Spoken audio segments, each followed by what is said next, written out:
And it's showtime. Woohoo! Hello, Dr. Dane.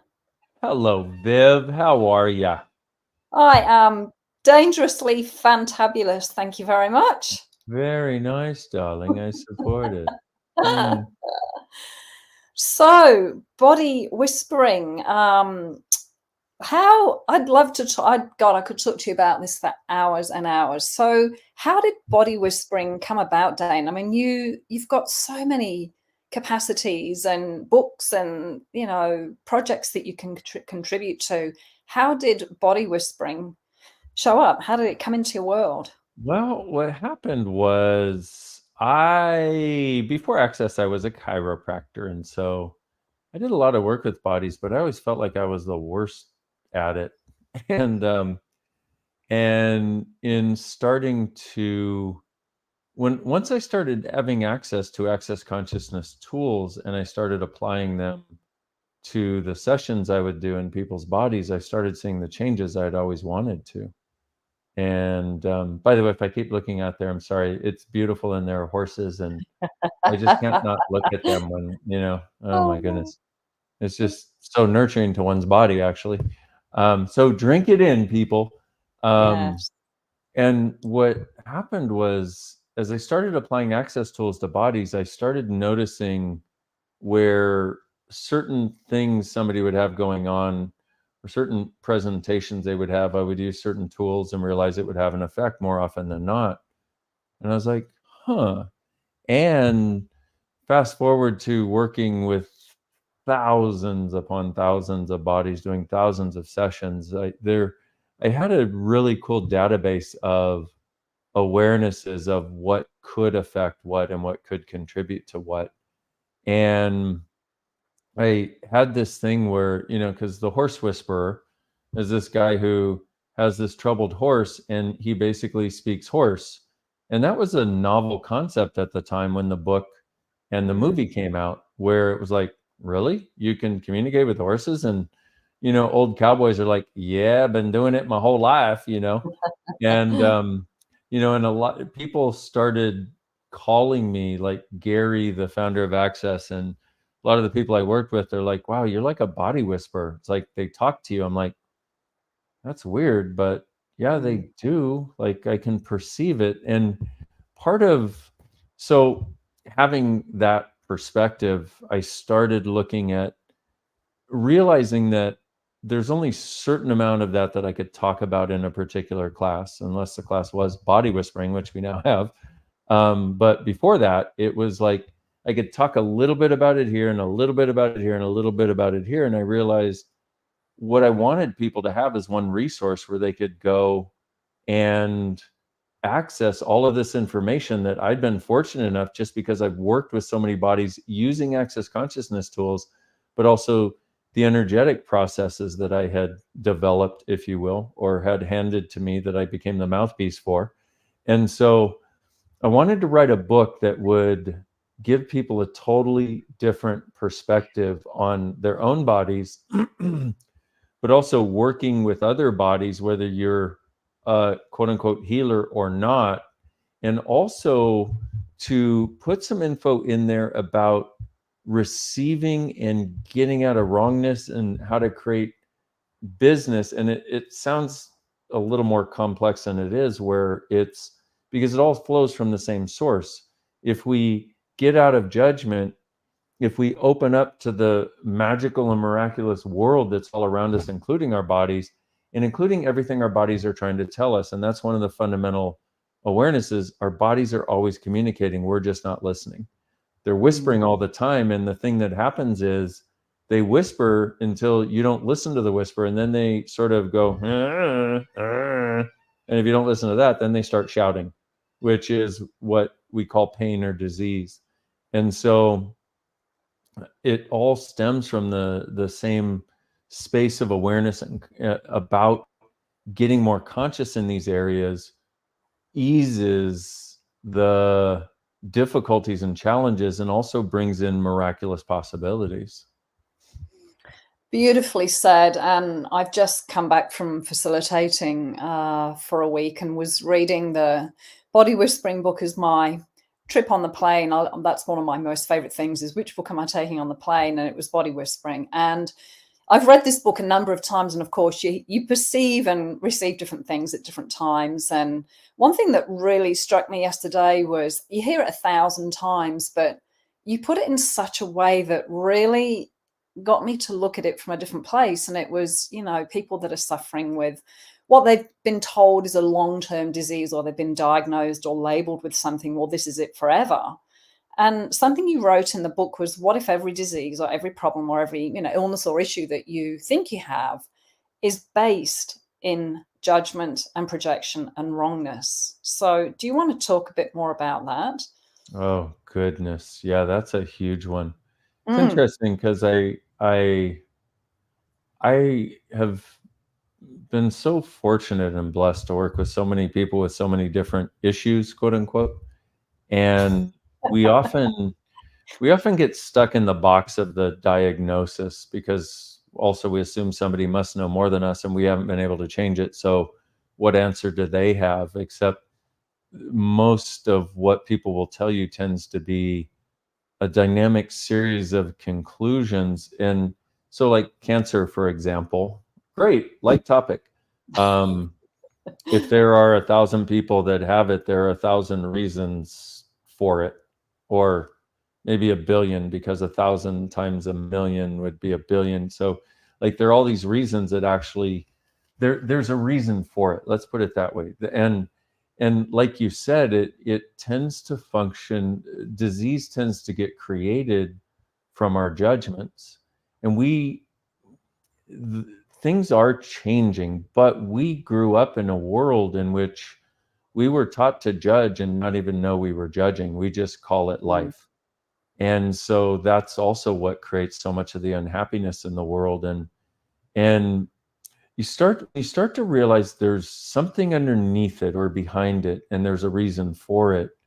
It gives you a completely different perspective. And so, I bring up cancer because for a lot of people, that's sort of the far end of what you might experience, or what somebody might deal with, or like the really tough stuff to change. But once again, if you apply the same perspective, which is woven throughout the book, which is, our bodies do not create disease or dysfunction without a reason. And so they're actually functioning from a lot of consciousness when they do this. And what happens is, we as beings put our projections and expectations and judgments on them, and then our bodies respond physically. They physically actualize our points of view, basically. And so, and if you haven't heard a conversation about sort of there being a difference between being and body, that's its own thing. And one of the things I like to do with people is ask, okay, so expand out a mile in all directions. Or, if you're metric, I say a mile because the rest of the world can convert to miles in their head, but Americans can't convert to kilometers. So I'm just going for, the biggest bang for my buck here. So you'll have, so if I ask you to expand out a mile in all directions, okay, cool, I can do that. Okay, 10 miles in all directions. Okay, cool. Now, it's not even visualizing it. It's way quicker than that. I ask you to do it, and you do it. You just become aware of something that's like slightly different in your space. Okay, so now 1,000 miles in all directions. Ooh. Now, for most people, when I say expand out 1,000 miles in all directions, they start having a sense of space. And they didn't even realize they didn't have it before. Such is the nature of the world we've grown up in, where we've been taught to contract into the most structured configuration possible, so that we can relate to people who are living in a structured configuration. That's fun. Difficulty is, our body really appreciates when we function from more space. So now if I ask you to go out 10,000 miles in all directions, okay, 100,000 miles in all directions. Okay, and just also an acknowledgement that I'm doing this fast, because it's not about working at it. It's just about asking for it, and there it is. Now, 300,000 miles in all directions.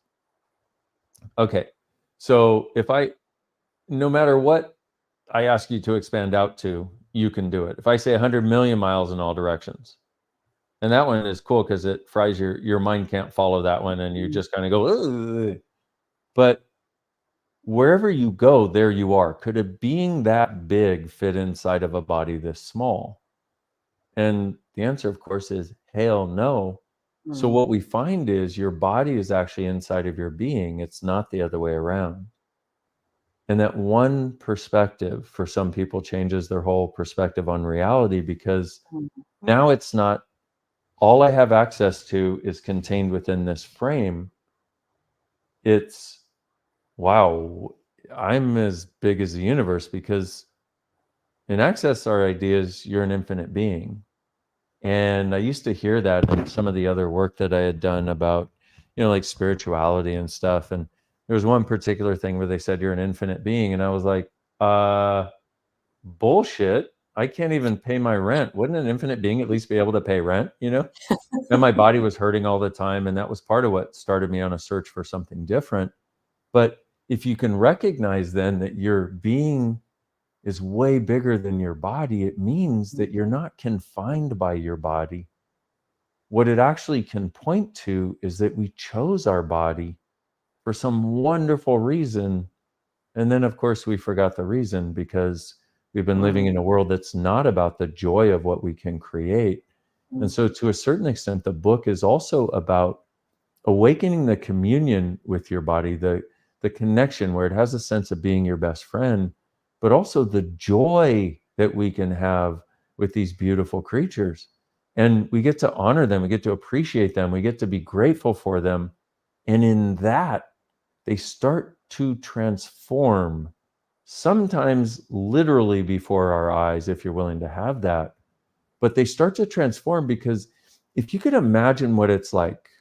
So, like, what most people do to try to change their body is they judge it as wrong, and then they try to overcome it and do something different. But it's like, if you've ever had somebody who judges you all the time as wrong, do you want to do what they say?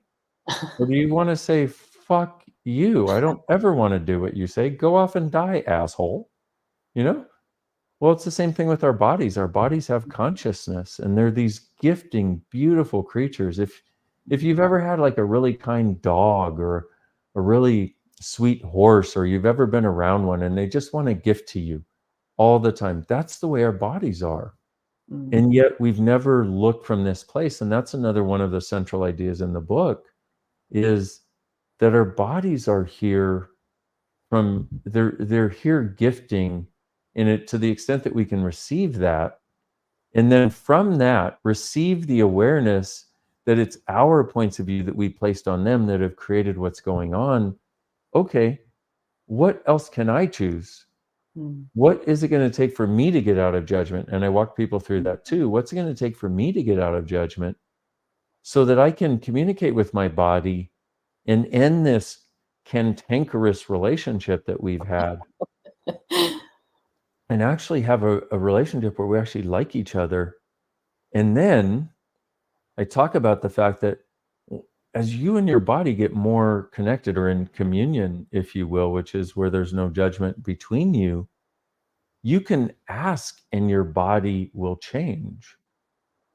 And most people don't realize this. They think it's got to be such hard work. I mean, look at how many billions of dollars are spent on exercise programs, nutrition programs, Botox, all of these fillers, all of these sorts of things. And there's nothing wrong with any of that, but there's a lot of force involved in a lot of it. And what if it doesn't have to be that way?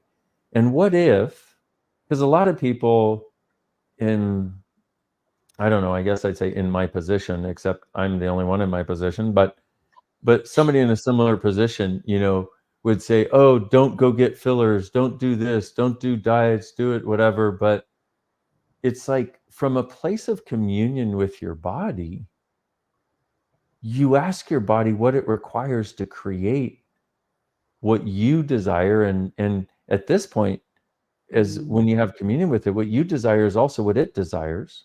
So you're actually together on the creation. Could you imagine if we changed nothing else other than getting together on creation with our bodies? instead of antagonistically trying to force them into something they don't seem to want to do. And if we could get, hey, body, what would you like to look like? How would you like to feel? What are you capable of? Totally different possibility emerges. But even if, like, I know a few people who, one lady had tumors in her uterus, and she uses these tools. And of course, she didn't in the past, which is part of what created tumors in the uterus, but started using these tools. And she called one day and she's like, the doctor said I need surgery, but I kind of get a yes. And I asked her body, I'm like, body, do you want the surgery? The body's like, yes. I can't do this. We're beyond that point. This shit needs to be cut out of here so I can be healthy. And it's amazing because she's been healthy. It's like, wow. So even that, because what people try to do is they try to take the opposite side of the one they were on that seemed like it wasn't creating the result. So I was all into medicine and all this stuff. Now I do only natural. And I'm like, no, let's have the door open for all of it to be a contribution. And that's part of what the book is about. And then, and then there's also where we can explore this in real time with how the world has changed, which is where the Body Whispering class got created, based on the book loosely, but based on what's possible with us and our bodies now, and how do we create as much change in 3 days so that you can actually live this and not feel like you're not capable of it. Yeah, and you walk into that room, you walk into this class, one person and one body, and you walk out totally different, with truly that infinite possibility of having that communion and that kindness and that friendship forever. I laughed when you said about this, cantankerous relationship, and it's this fight that we set up. And this is our best friend. This is the one relationship we have till the moment we leave the earth. And what you invite people to, Dane, is so different. And I know so many people out there are struggling with health ailments and issues, more so now than ever before. And the distress that creates, and just if I can share my experience when I've been with you in a class, things just melt. Literally, they melt. There's no effort, there's no force, there's no push, there's no got to. Somehow you create this incredible space and invitation, Dane, where bodies straight away go into like a purring kitty cat to start with. They just as soon as they walk into the room. And then it's like the person that occupies comes to terms with that. They meet themselves. They meet and melt into this most beautiful, it just brings me to tears, that gentle, kind space, like you were saying, the animals be. And if we could learn to embody that and be with that 24/7, 24/7 might be hopes and dreams at the moment, but once you and your body have had this experience, you have that for the rest of your life. You can tune into that, you can ask for that, you can embody that more with your request. And so it is just this melting into this incredible space of communion, and it's a totally organic process. It occurs naturally as we process through the days. And you're so generous too when people have questions, if they've got very specific things going on with their bodies that they may have been to every specialist and are at the end of their tether and, not knowing what to do. And their willingness and vulnerability to actually ask you a question. Can you maybe, if you can talk to that, when somebody actually asks you a question where they've been so locked up with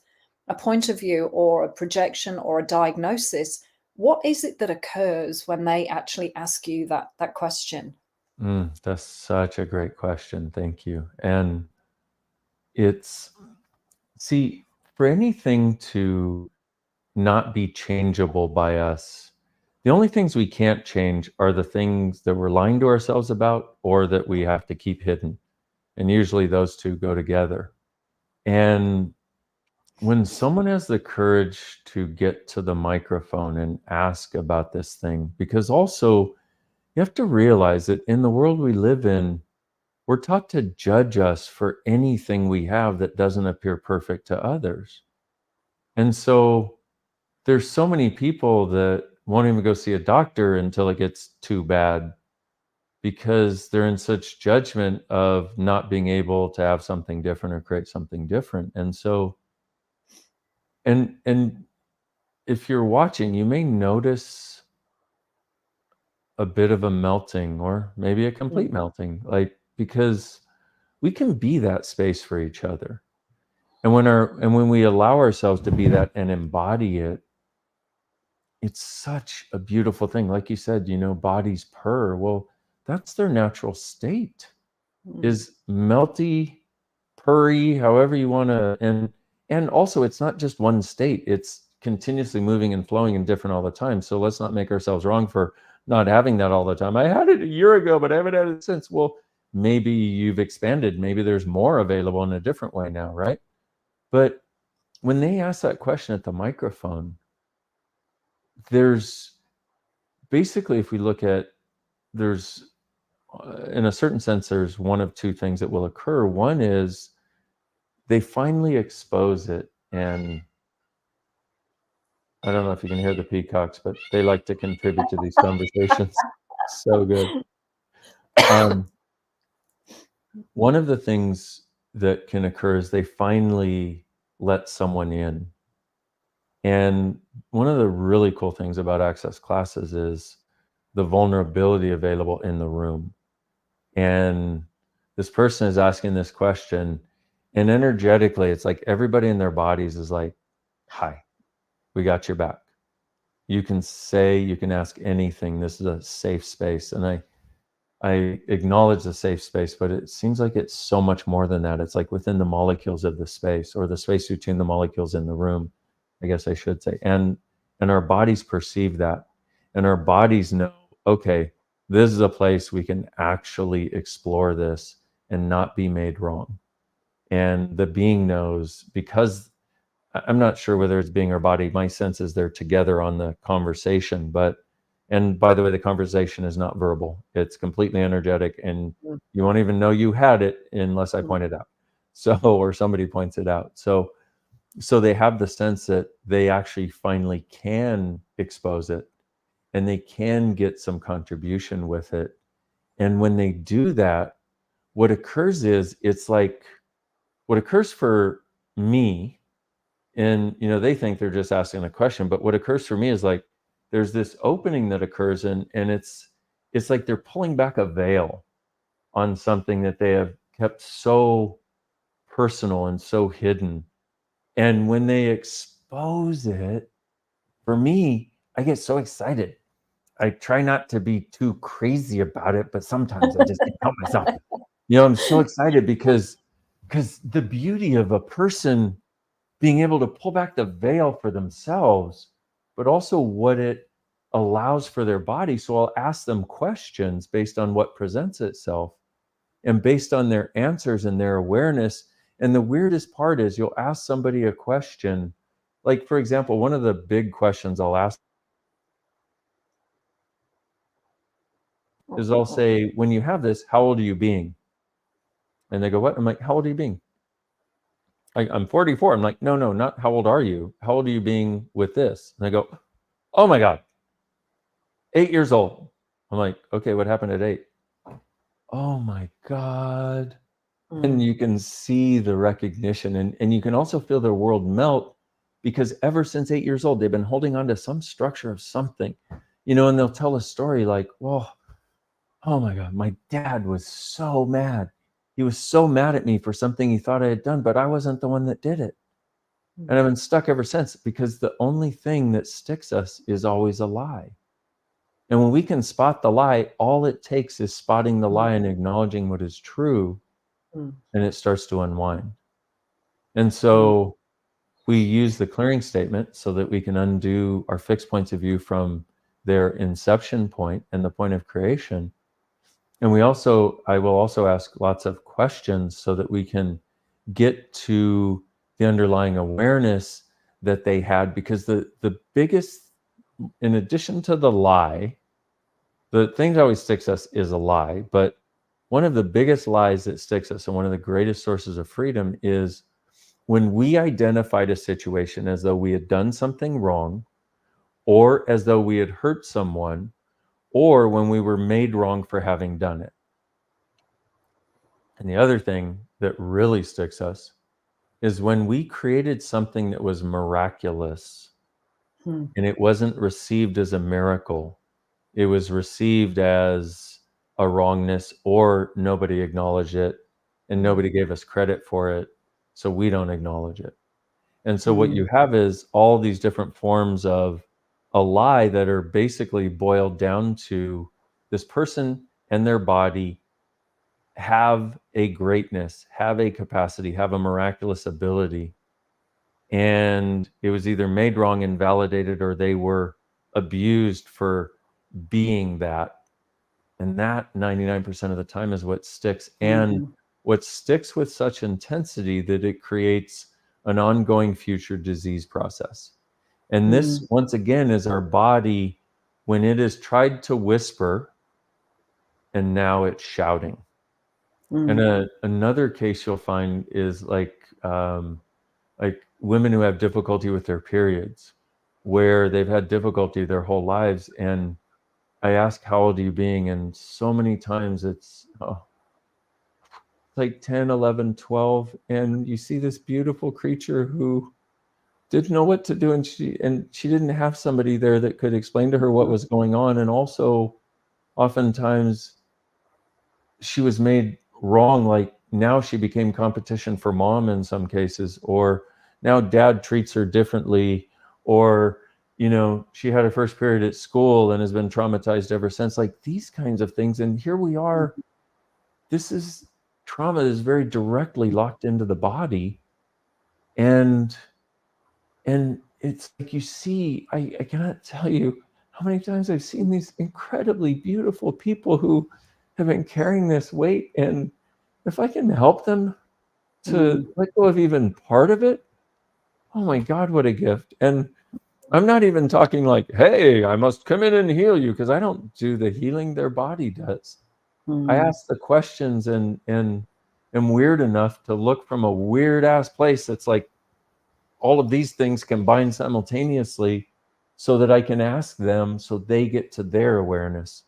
And it's always your awareness that sets you and your body free. It's always your awareness that heals your body. And it's always your body and you together that do the healing. Always. I can contribute. Other amazing people can contribute. But it's always you and your body that actually do the healing. And I'm so grateful, because for me, this is the biggest difference to any other, you know, modality I've ever played in or learned or done or had done to me, because that empowering people to know that they know. Everything else seems to tell you what's wrong with your body or what you are experiencing, rather than, you know, nobody knows you and your body better than you know you and your body. So true. And I really apologize to interrupt, but even the idea that you're wrong is always a lie. Always. And this is what people are being told, that they're wrong. This is a travesty in my point of view. And sorry, please continue. I just had to comment. Yeah, and I was just going to share just quickly, you and I had an amazing experience. It was probably, I don't know, 10 or 15 years ago now, when I came to you and I had breast lumps. I had 2 large breast lumps, and, you know, same thing. I asked Dane a question, and that was, I think it was even an introduction class that I'd come to, and we just spoke on the microphone. And I think I did get on the table.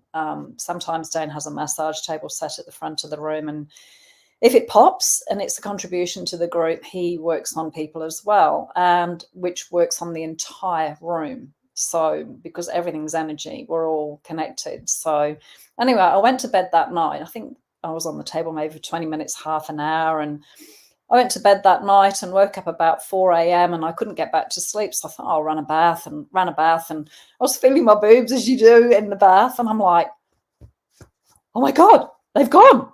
And I could not wait to run down to the room the next day for class and tell you about this. And they totally had gone. Literally, there was no sign of them. I thought I was imagining things, and they never returned, you know? So that instantaneous change, that instantaneous possibility is available to every single one of us, you know, and this is Yeah.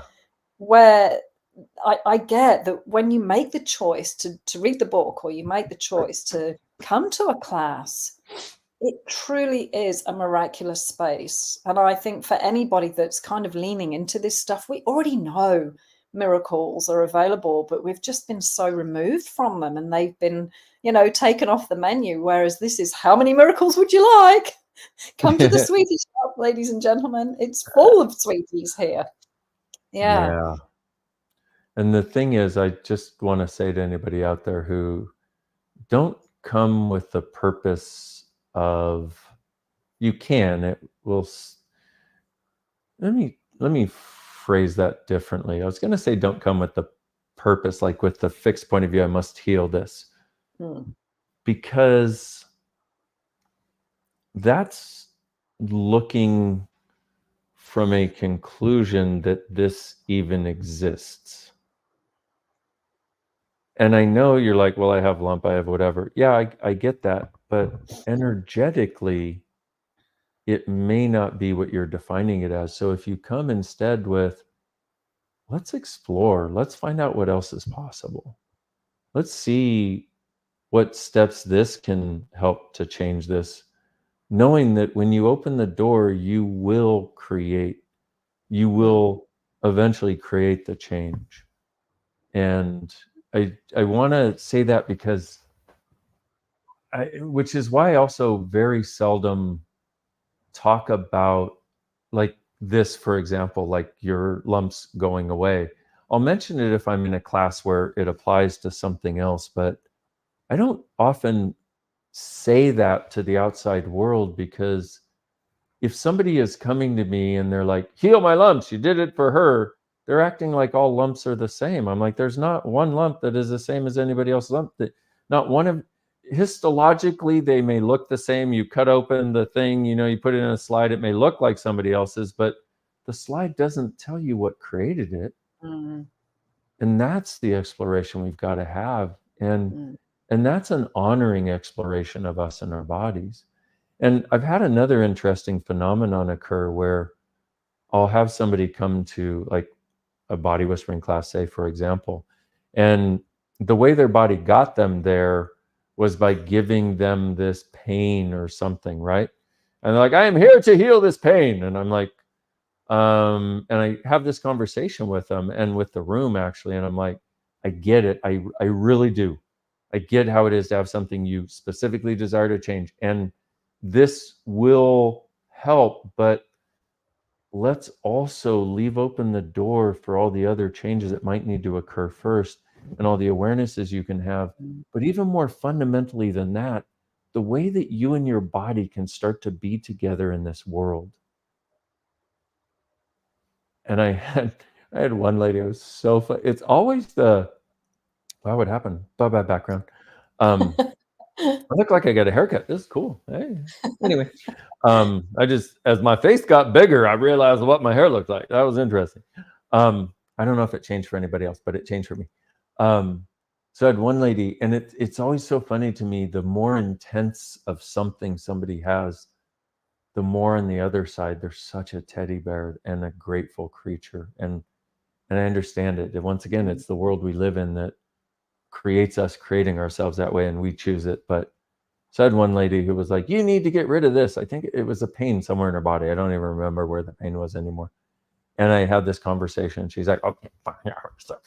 You know, and she was there and she got bars and came in the next day, and she looked so much softer and so much more light behind her eyes. It was so cool.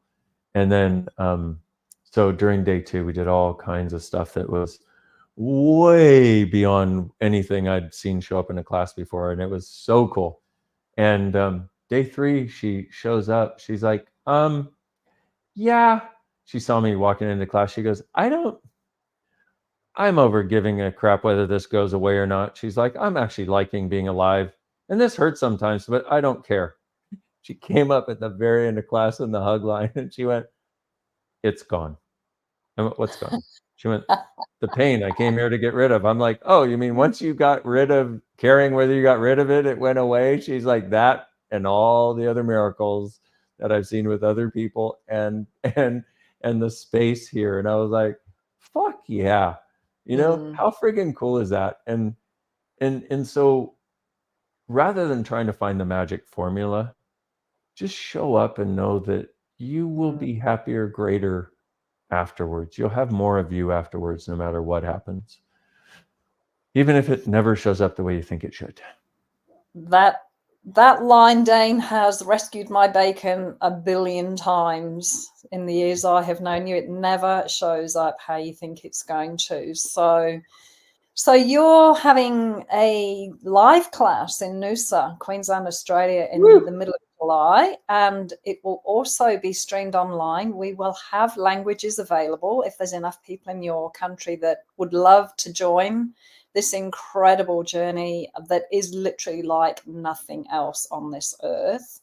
Thank you, Liliana, for putting the URL there, accessconsciousness.com/body whispering. I believe the dates are July the 12th, 13th and 14th, Australia time.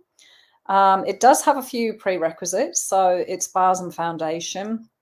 So you've got plenty of time if this is your introduction to body whispering and Dr. Dane here. You can purchase the book, Body Whispering. It is packed with tools and information and processes that will change your world. And if you want more, if you want the rocket ship and the wild carpet ride, you're very welcome to join us live or online in July. Anything else you would like to leave our lovely friends with, Dane? Come.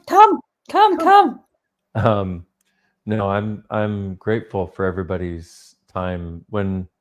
If you are willing to contribute your time and your presence to listening to this conversation and ones like it, please know I will do my best to honor that by contributing to you as much as possible.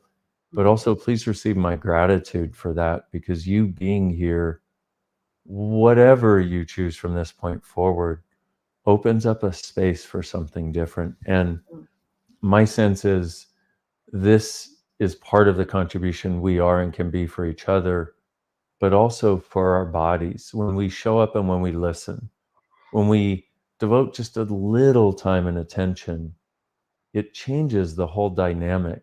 And I just want to say thank you for showing up and being here, and let's play. There's so many more adventures ahead. We are barely getting started.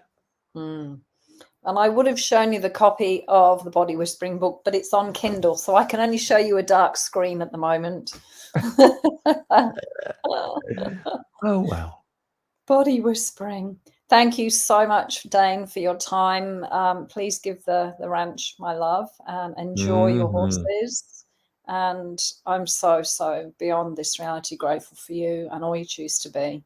Thank you so much. Mwah. Gratitude is mutual. Mwah. Thank you. I'll talk for now. Thank you, everybody. Bye-bye. Bye, everybody.